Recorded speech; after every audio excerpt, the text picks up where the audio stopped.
Mega low shoutout po sa lahat po ng Tekram community at ito nga po sa Roll TV Vlogs. Muli pong magbabalik at magbibigay po ng konting reaction about nga po dito sa video na in-upload po ni Tatay Tekram.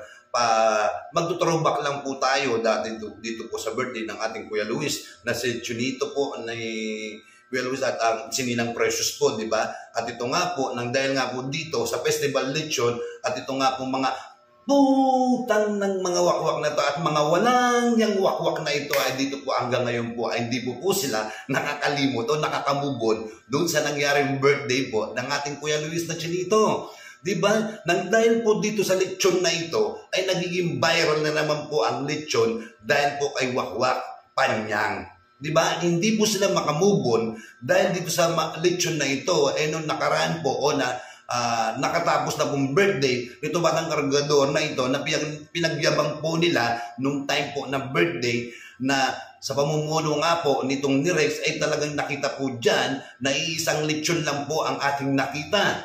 Pero ang ating Kuya Luis ay ngayon pong magbe-birthday siya ay itong August 23, na darating pong August 23, ang kanya pong lechon ay 3 po ang binigay po ni Ninang Precious. Diba?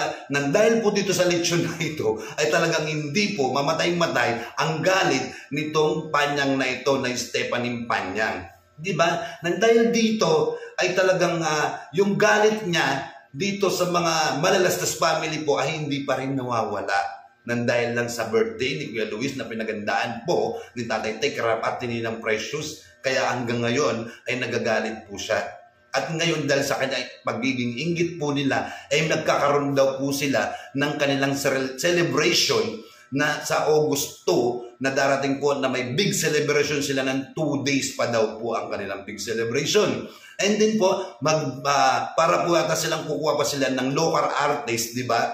Kukuha kayo ng local artist samantalang nanlilimos lang kayo, pinupost nyo dyan na para kayo nangihingi ng sponsor, di ba? Saan kayo kukuha ng pambayad ninyo ng local artist? Hindi nyo po ba alam at pinakamababang local artist na talent fee po ay 50,000? Pinakamababa po ay nasa 10,000 o 20,000 pababa, yung pang walang mga pangalan na artista na hindi sikat. Pero kung kukuha kayo ng malaking artista, baka kukulangin pa ang pera ninyong pang rent o pang ng isang talent fee po ng isang artista na sinasabi ninyo.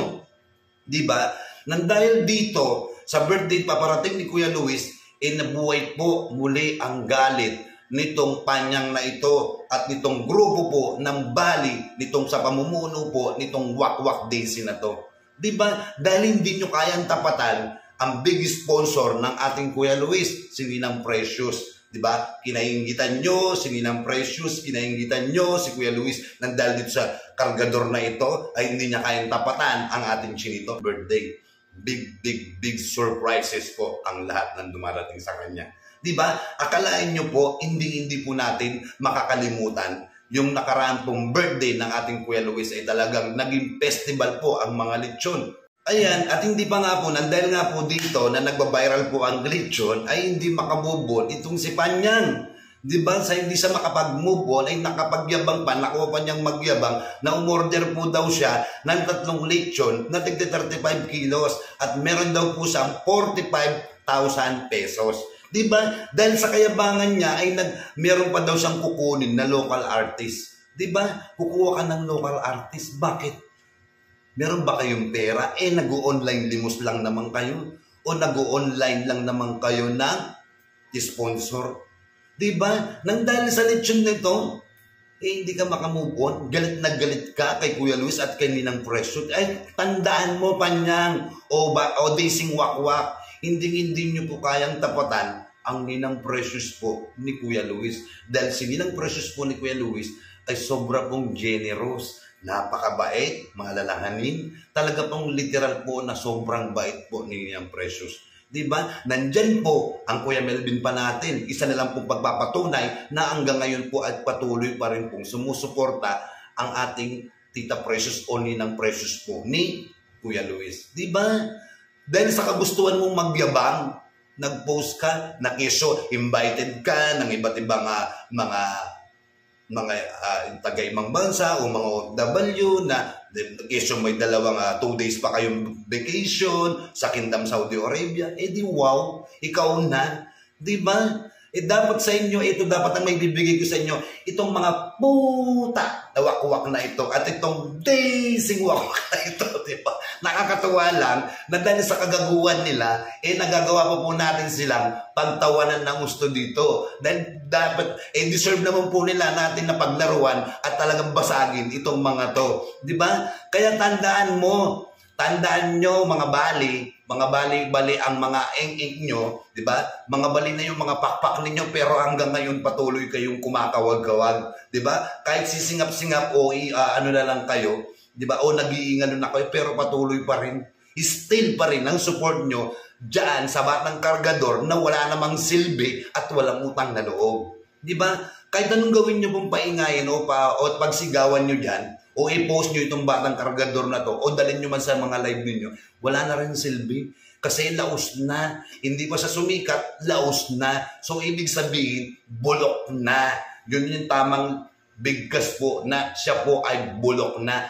Babalik na doon sa kinalalagyan niya dito sa Baseco. Disclaimer po sa Baseco ha. Hindi ko naman po sinasabi, di ba, na ano po ang Baseco. Pero ang alam naman po natin dito, dito lang naman po nagmula lahat ng punot dulo ng kaguluhang ito ay dahil nga po dito kay Panyang. Dahil sa sobrang pagiging inggit niya po ay patuloy pa rin siya sa kanyang pagyayabang. Pero wala naman palang ipagyayabang, di ba?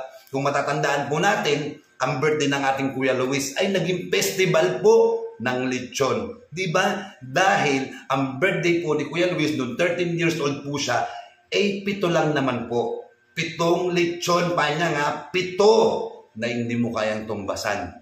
Di ba? Etong Batang Kargador na to, simula nung time na nakapasok o nag-subscribe ako o naging subscriber o viewers ako ng Tekram, wala siguro kung pinakanakitang lechon sa iyo ay kung hindi 2 o 3 lechon lang. Pero, hindi po natin makakalimutan, 7 lechon ay Kuya Luis. Di ba? Kaya nga po galit na galit si Panyan dahil hindi niya kayang tapatan si Ninang Precious ng ating Kuya Luis. Di ba? So ngayon, sabihin nyo sa amin o sa inyong live, kaya nyo bang tapatan yung darating na big surprises kay Kuya Luis? Hindi. Kasi umiiral sa inyo yung kainggitan ninyo. Tandaan nyo, sa pagiging inggit ng isang tao, diyan nagsisimula yung galit sa puso ninyo. Kaya tingnan ninyo, habang nagagalit kayo sa Manalastas family at kay Kuya Luis, pero dagsa-dagsa ang tulong or blessing na dumarating sa Manalastas at kay Kuya Luis. Yun dapat ang gawin ninyo. Magpakabuti kayo para makatanggap naman kayo ng blessing ng Diyos o ng mga sponsor. Di ba? Alam naman natin, aminin nyo yung totoo, na wala na kayong big sponsor. Kayo lang naman din gumagawa ng sponsor na sinasabi ninyo dahil sa kagustuhan nyo lang magyabang. So ngayon, ang masasabi ko lang sa inyo, mga ng mga wakwak na ito na sa sobrang kayabangan, wala nang nangyayari sa buhay nila. Diba? So yan lang po masasabi ko sa ating reaction, diba? Magbalik talaw lang po tayo sa birthday ng ating Kuya Luis. Diba? Diyan po natin makikita kung gaano po ka-generous yung mga sponsor ng ating chinitong Kuya Luis. Sa pangunguna po ng ating Tita Precious o Ninang Precious po. Diba? Yan po, yan lang po yung masasabi ko. Sana po patuloy po nating suportahan ang ating Kuya Luis at sa mga video po ni Tatay Tekram at sa bawat mission po ni Tatay Tekram, always po nating panoorin at always po nating suportahan. At sa mga big sponsor po ng Tekram community o ni Tatay Tekram, sana po bahala na po ang Diyos sa inyo magbigay ng blessing na walang hanggan blessing po. Di ba? So yan lang po masasabi ko guys. Maraming salamat po and God bless po sa inyo lahat.